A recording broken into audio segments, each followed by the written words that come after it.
CNN, as Marvel movies go, Morbius is more a sip than a gulp, a relatively small-boned Jekyll and Hyde tale that moves another Spider-Man villain into the spotlight. Significantly better than Venom but still somewhat lacking in bite, this origin story perhaps inevitably grows more pallid toward the end, but until then proves just tasty enough to merit the giving it a shot.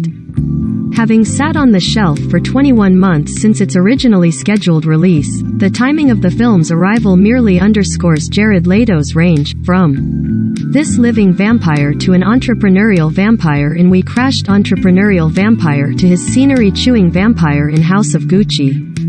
The character's core, however, is a classic literary one, with Dr. Michael Morbius having grown up hobbled by a rare blood disorder, winning a Nobel Prize for his development of artificial blood before seeking to turn his scientific genius loose on a cure for his condition. Working with another scientist, Martine Adria Arjona, Morbius has concocted a serum that draws upon the blood of vampire bats. But while the human trial gives him extraordinary strength and vitality, it also creates an unquenchable thirst for blood, one that his artificial creation only goes so far in satisfying.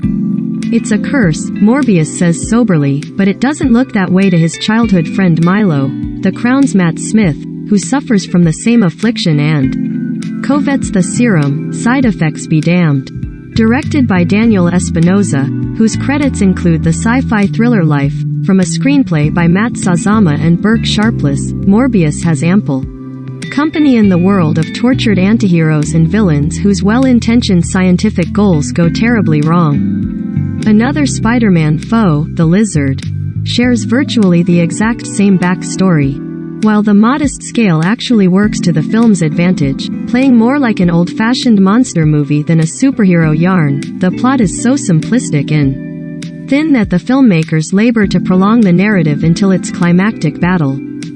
The special effects similarly alternate between slow motion and lightning speed in demonstrating those vampiric attributes, although the central visual might be the way Morbius shifts from a mortal guise to his vampire one, which, parents should be forewarned, might induce sleepless nights among younger. The intriguing question is how much traction something like Morbius will achieve in theaters, landing as it does in a hazy realm between 1940s style horror and action-packed blockbusters, after the commercial heroics of Spider-Man: No Way Home. While the end credit sequences conduct a fair amount of business, this is one of those stories that would have benefited from being self-contained and less concerned about its place within Sony's larger cinematic.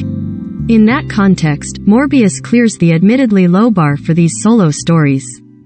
But the material is too anemic, frankly, to contemplate spreading its wings much beyond that.